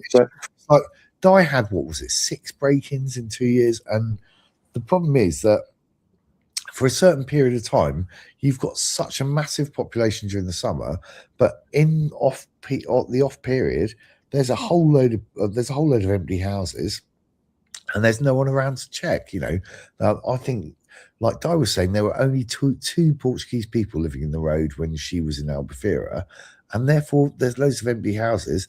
A lot of the time, there's workers that aren't paid or kids that want to have a party or whatever. And it means that it's easy pickings for them to go through. So the fact you've got that technology is awesome. But I'd also say with Musk, I'm quite tempted to get a few shares in SpaceX, because all the products that I've got from him, I wouldn't swap. I wouldn't swap the Tesla. I wouldn't swap the internet. I think it's absolutely awesome. It's much better than any coverage I had before. And I think with the mobile phone that he's bringing out, I think that will kind of kill off a lot of much more inferior networks. Do you know what I mean? You're gonna be able to access it anywhere. So I can't see things like T-Mobile or any of the traditional mobile phone companies surviving when you've got competition where you can access phone coverage absolutely anywhere and it's a set fee. Do you know what I mean? It's like nothing else. So I don't know. It's probably worth, all of those things are quite bad for us in general, because we're being monopolized essentially. Musk has now got hold of probably the best internet service, possibly one of the best cars you can get, and definitely kind of in future, it's difficult to argue that he's a trillionaire, fair enough, but the products he gets, I wouldn't swap. I wouldn't go back to any of the stuff I had before. So I don't know. There's a Chinese company now that has brought out a car which can do. They're saying, alleging that it can do nearly 800 miles on a single charge, and it only takes something like 5 minutes to fully charge a battery. But at the same time, when you look at, for example, all the used Teslas out there which are going for a song, if you can find one that's still got the free charging on it, then Matty tried doing that, didn't he? So, and they've ended the free charging. But to be honest, it's a bit of a swizz. But it's free charging for us because of the solar that we've got. It's really nice to be able to go. I can go like 40 miles away, which takes me 20 minutes, which would never happen in the UK, right? And I can go shopping somewhere. I went to Mercadona yesterday, right? They do a whole load of food that you just don't get in Portugal. Usually it's all Spanish. They've got a ham section, which is fucking as big as most kind of, as a mini mart, essentially. It's fucking massive for like ham on serrano stuff. And they've got all sorts of food that we wouldn't be able to get. We've just had a kebab that we wouldn't usually get in a Portuguese kind of supermarket. And it's just, it does make sense. All those products that they produce. The thing with Musk stuff is it's usually pretty much the best because they can afford the best technicians. I have to say, I agree with you. China is making some amazing products, and Buffett has withdrawn all his Apple shares, so he sold a whole load. I think something like 40% of the shares in Apple he had, but he's kept all of the ones in the Chinese BYD, which he had a whole load of shares in, and BYD aren't a bad battery manufacturer, but what I love is that they had that. Do you remember that solid state battery that some Finnish company came up said they had, and there's been proved to be complete bullshit. I think you have to kind of trust the things that you know work. And I've got to say that given the fact that Musk is responsible for something like 96% of all satellites that are going up at the moment, I think he's probably more likely to trust them than some of the other. I think China comes next and the USA comes last. And it just means that there is a big monopoly coming. But I also think there's kind of a massive issue with fuel, with fossil fuels. There's going to be a huge issue in terms of you can't suddenly lose like 90% of the world's production of things like helium, which you use for MRI scanners, you use to cool down. More importantly, you use to make microprocessors. So all of the chips that we rely on for fucking everything, they have to have helium in order to be processed. So what's going to fucking happen now? The fact that we're going to be running out of those supplies, those stockpiles that we had before. I do think there's something kind of crappy happening fairly soon. And I think, as you pointed out, what happens is that the right wing always monopolise on it, and the easiest people to blame are not the people that are responsible, but the last people that came in. It's a shitty situation. So I'm really glad that we've gone for that Portuguese citizenship, and I'm really glad that we've integrated the way we have in the village. I think it's irresponsible that some people haven't, to be honest. So you were talking about Portuguese earlier. I don't like the fact that he put his application in, but he didn't pay for it. So therefore he didn't get his application in. And then he didn't put an application in for his son at the fucking same time. And I thought that was a bit nuts to fucking just do yourself, your one, not do your son that you knew was turning 18 was a bit fucking strange. But that means that it's going to be that much harder for so much harder for him to do what he needs to do. And it would have made complete and utter sense just to do it. I mean, and how much was the application? It wasn't that expensive, was it? Oh, it was, I don't know, for him it might have been, because I think it was about 600 euros each, right? But you also had to get all of your documents translated to Portuguese and apostilled. So your birth certificate, all those sort of things, documents that you're handing in.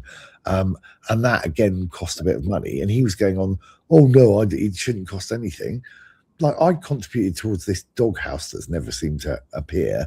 And I still think it's just irresponsible not doing the things that you have to do. If you follow the regulations in Portugal, me and Di are probably going to get citizenship fairly soon, I think.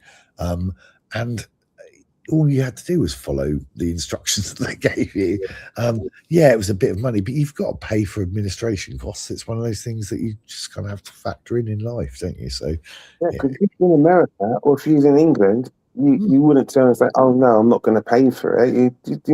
You'd have to do it if it's the law of the land. You just got to follow the law of the land, he arrived here, I think, even slightly before we did.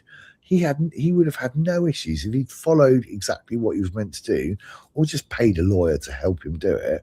He would have had no issues in terms of getting as far as we have. The administration process, I think, takes up to 3 years or something.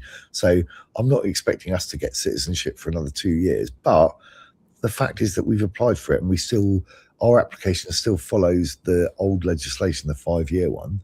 And he could have done exactly the fucking same, and he didn't. And ultimately, it's down to you. If you're somewhere else, you've got to make sure you follow the regulations that they have. If you don't, you've only got yourself to blame. So that would be my issue with it. But he's still got, the lucky thing is he's still got permanent residency, which is a good thing. So that's good. That's under the withdrawal agreement, isn't it? He's got that. Yeah, absolutely. Yeah. So you only have to pay 16 euros and you get permanent residency. But for me, even though it's called permanent residency, you still have to renew it every 5 years, right? So it isn't permanent, and you still have to deal with CEF again. I'd rather just have the passport. I can still have a British passport and my Portuguese passport, but it means that I don't have to go through any shit with CEF again. And I'm kind of, my property and where I live, and I'm not going to go back to the UK, so I'm definitely going to be here. where I live, I can at least like be a citizen of. So it makes more sense, I think, for both of us. I think so. Yeah, and the thing is, like for example, you're integrated into your village, and you're fully integrated into your village, And for example, when we are in Portugal, I walk into the camera, and they love the fact that I try to speak Portuguese. Yeah. I go to my solicitors and my accountants who are in the next big town, which is Lagos, and if every year without fail, the solicitors get chocolate, the accountants get chocolate. In my village, the post office gets chocolate. Literally, I've been just giving a box of chocolate. At Christmas time, you've got people giving out the paper bags so you can fill a charity bag when you go into the shops, etc., and pay for some dry goods so you can give them to some. I'll tell you what's lovely about where you are and where we are is it's small enough for people to notice. So even if you don't think much of it, the older people that live around you will notice what you do, and they'll notice kind of how you behave and how you act, and they'll appreciate everything that you do for them. And that is a big difference. I think the nicest thing about living here, I did a lot of things. If I could help out in London, I would do. So I used to go and work at Centre Point a bit. I used to do quite a bit of sort of like voluntary work and stuff. I never got anything like the appreciation back for doing a couple of days work here and there for the village. But what's I love more is just the fact that you're doing it for the village. You're not doing it for one individual. No one person benefits. It's always for everyone. I think that's just a lovely thing. So I don't know. It might exist in England, and I haven't lived in enough places to know. So I'm pretty ignorant about what village life is like in England. But I'd certainly know what life was like where me and you both lived. So where you're living, that village life. My friend's dad used to say to us, he was Turkish, and he used to say, "Throw kindness into the sea, and it will come back to you in abundance." He was such a lovely guy. He had 2 daughters, and they would be working 12 hours a day. And he used to come home from work, and Rima and I would be sat in his house with his daughters talking and eating, etc. And he had no problem with a guy being in his house with his daughters, because literally, obviously, he trusted his daughters, and he trusted me. And he always used to call me son. He used to say, "Come here, sit here, and read the paper with me." And he said, because he's Turkish, he says, "Chris, you have to read it how it's written. Don't try and translate it in your mind into English.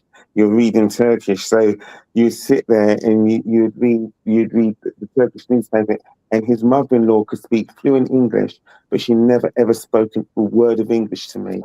She would always speak to me in Turkish. She knew what I was trying to say, but yeah, and that's awesome, man. It's going to motivate. Sorry, go on. No, I still think it's going to motivate you far more speaking your own language. Like, I love the fact that my mate came over and said, "Look, you've got to sit with all of us. You can't sit on your own speaking English to someone because it's easier.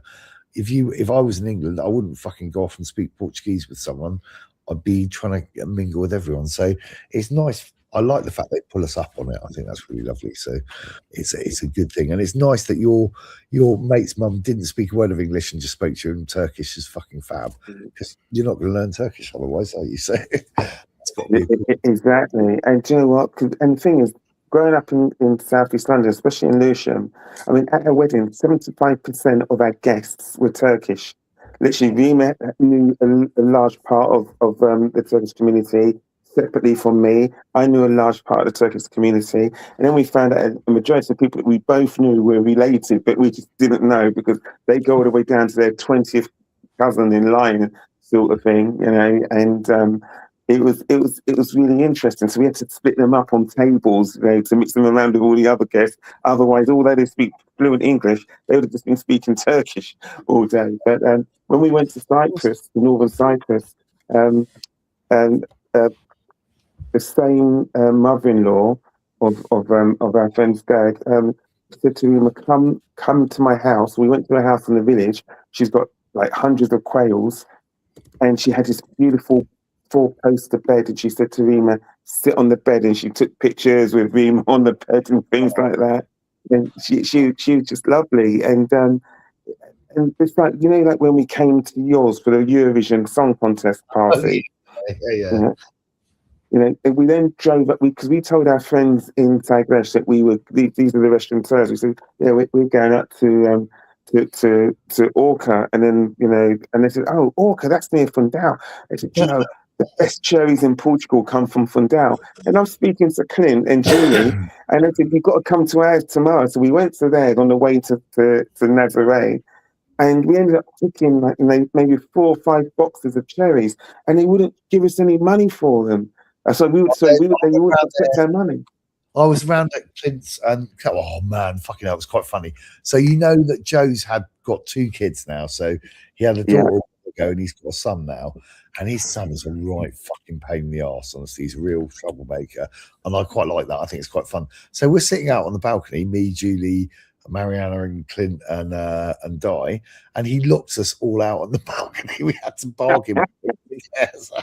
So, I don't know, but they're great fun. It's nice. It's always nice going there. I think it's kind of it is a bit like it still reminds me a bit of Darling Buds of May. It's kind of it's still a little bit like that. What gets me though is they've still got that fucking ram, man. Godfrey, they said the other day, Godfrey kept Mariana in the field for 2 hours because it wouldn't fucking let her move anywhere at all without going for a charge and attacking us. I don't know. I would not keep a fucking animal that kept me in a field for 2 hours. Honestly.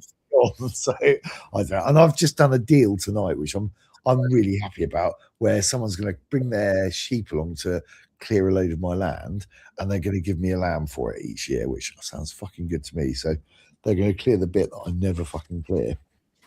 So that'll be fun. Does that mean that is that lamb to eat that they're going to give you, or is that lamb to they'll butcher it for me as well.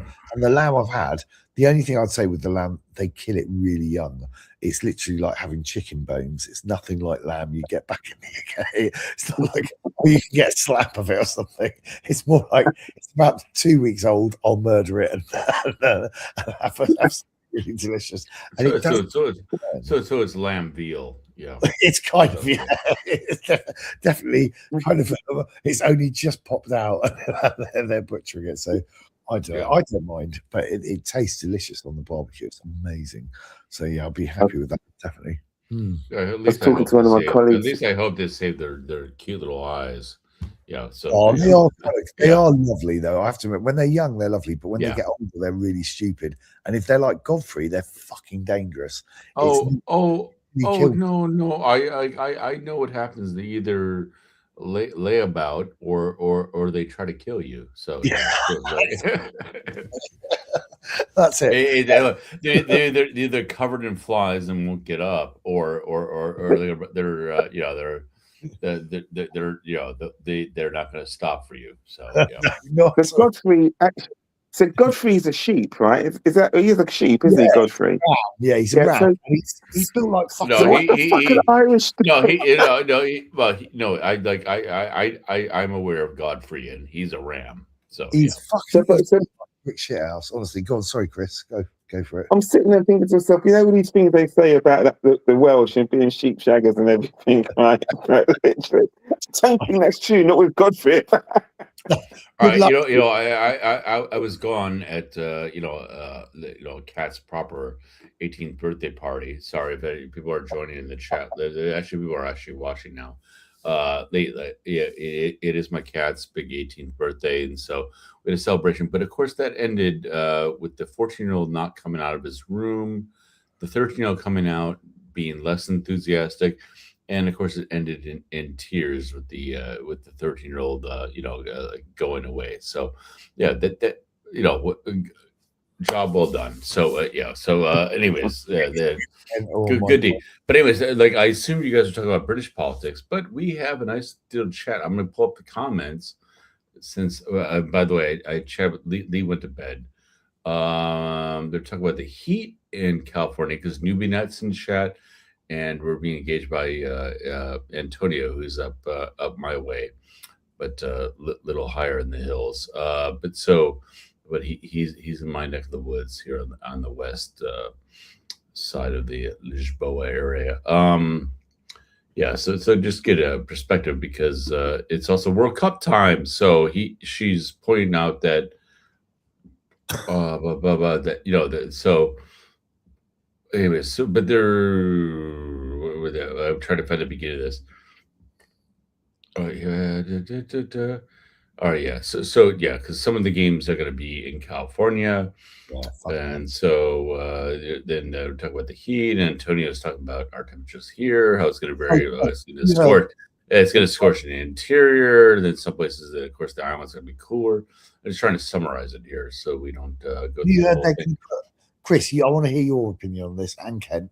Have you heard that? Yeah, no, hold on, but yeah, but it's going to be honestly, I'm reading this in real time. I read what I'm trying to pull up, but. Okay, yeah. So and then there's some about the purpose to destroy the state democracy. They don't need citizens, but I didn't see where that began. So I'll pull this up, and then Antonio Abbs saying the U.S. is basically a empire. Bought part of the territory was bought, yes, but in order to fund all the European wars, they were able to buy property on the cheap to fund. The wars in Europe, and of course, the United States exists to influence the war in Europe. Anyway, so and some were absorbed terrorism the same. Yeah, and of course, treaties didn't mean as much as you would think when they were actually made. Okay, so U.S. citizens, no representation on the Senate and House, etc. That's more complicated, but that's true. Still believe as an empire, they try to buy more territories, Greenland. I don't know what war. Basically, they need to get Denmark in a war, and then they'll have to sell it in order to. Not that they could sell it because it's actually independent. But I am aware of the situation. But yeah, there was financial pressure to sell as well. So. Use my take it, yeah, buy it. Yeah, I mean, it's not. It's basically whether they had the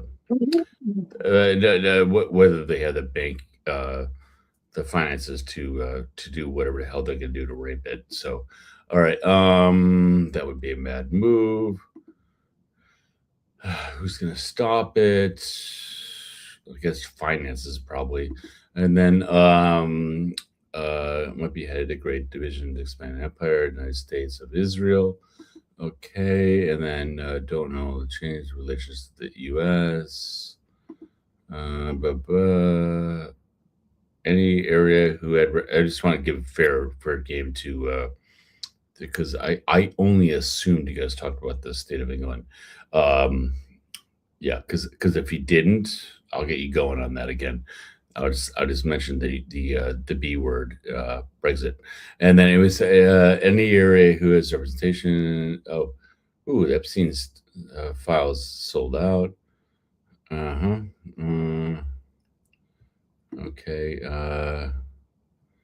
Have to go. What you gonna ask me, Pete? Oh, and then, hold on. All right. Anyways. Here we go. Here we go. Good news. Sister started to take their ranchers.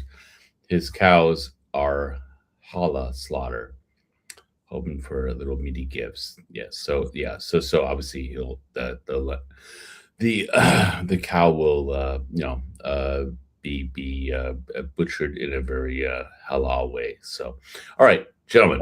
So I was going to ask you really quickly, which is this: for the first time ever, the World Cup final is having a halftime show, right? Which, for me, suggests that it's a stupid idea because the World Cup final should be enough. You don't need to fucking see Coldplay or some other fucking dire band. No. You just have Trump come out, accept his world FIFA peace trophy, and then let him rant, as a dictator for 40 minutes, and yeah. You've also got another two factors for this World Cup that we haven't really had before. So, They've got water breaks, which are going to be used as adverts. So they've got like 15-minute breaks that they'll use as adverts during the games. Yeah, like there's nothing more America Yeah. to turn football into soccer by putting in more commercial Loads breaks. of ad breaks. Exactly right, Kent. Yeah.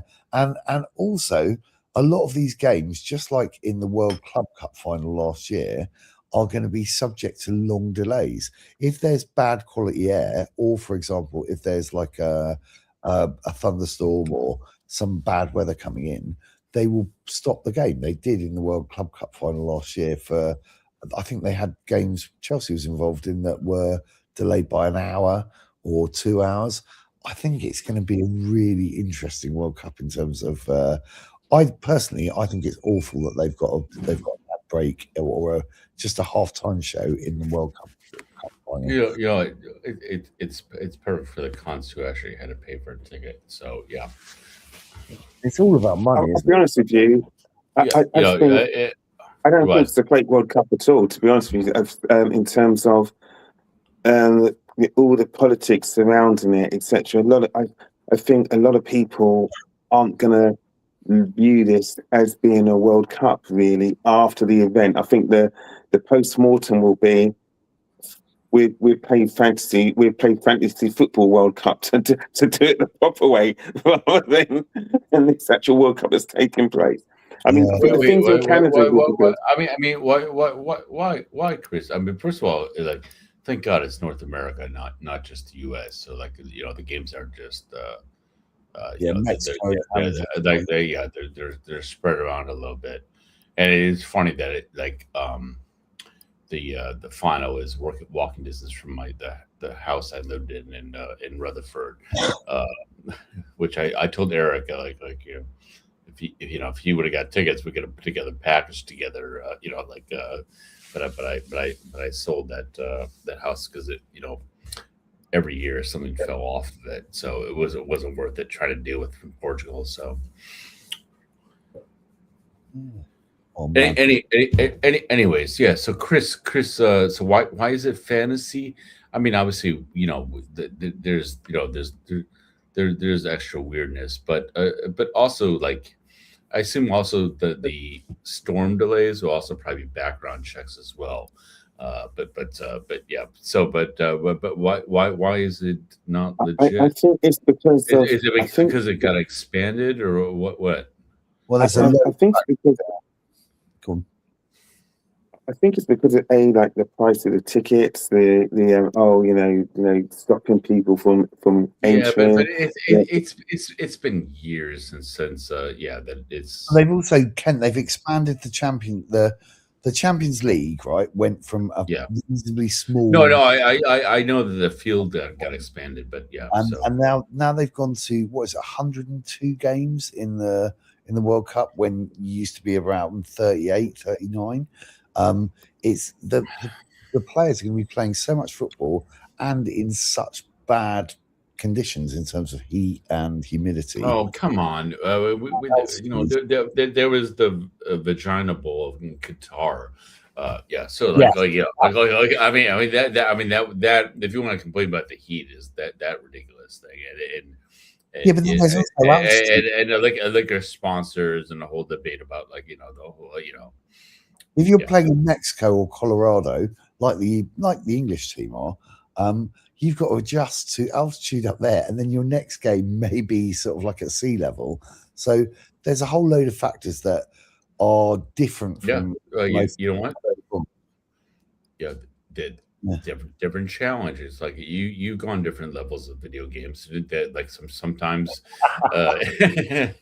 it's or like if you've played video games, like oh, you know what? Let me do a different background. Yeah, like let's see how you do with your sea legs, Mr. Mountain Boy. So they're all going to be knackered because they've played so many games during the Champions League and their own leagues.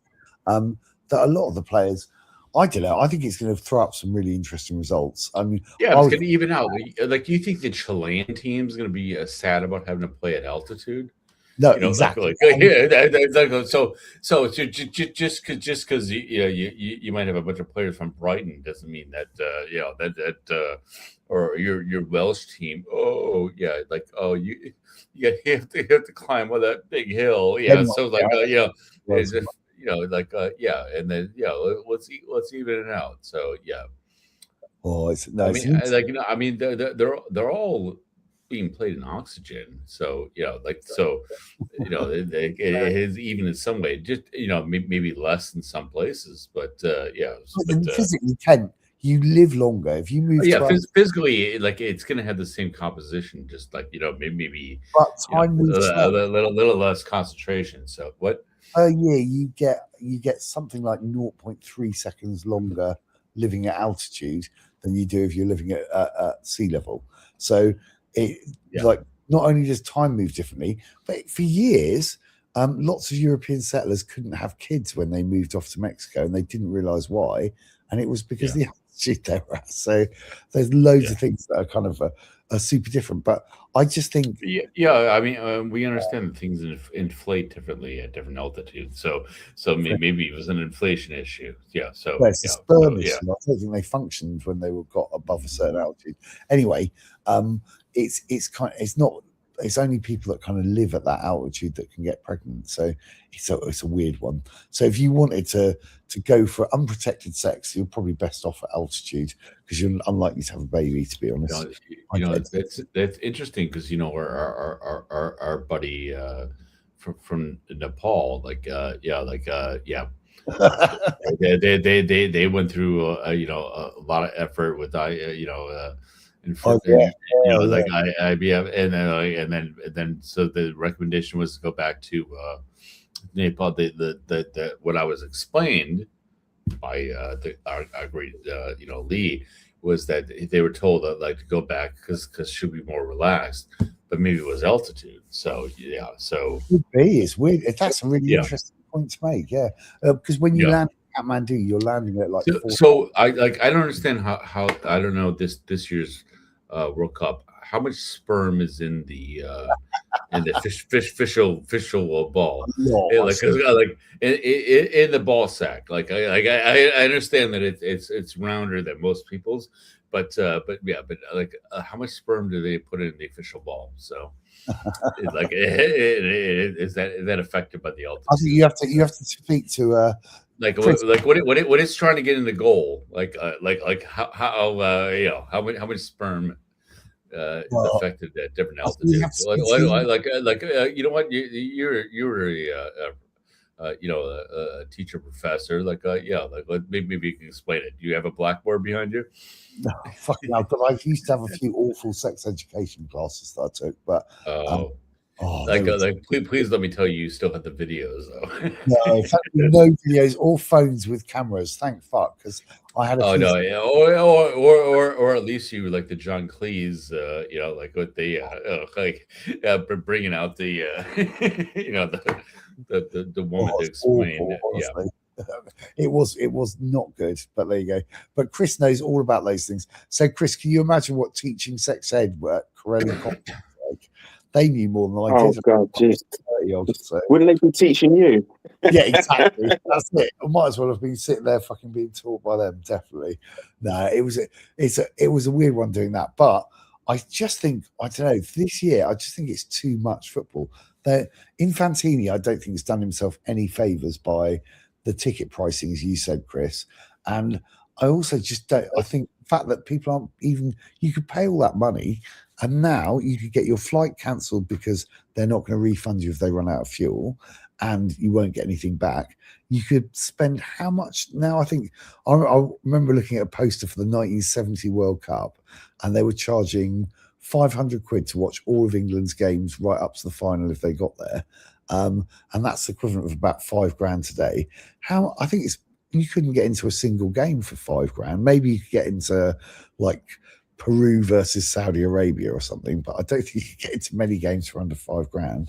So it's such a, given the fact it's meant to be a working class sport, I think it's changed beyond any kind of recognition. Well, yeah, I mean that has nothing to do with this specific World Cup. It's just that No, is the that is the a long era of corruption.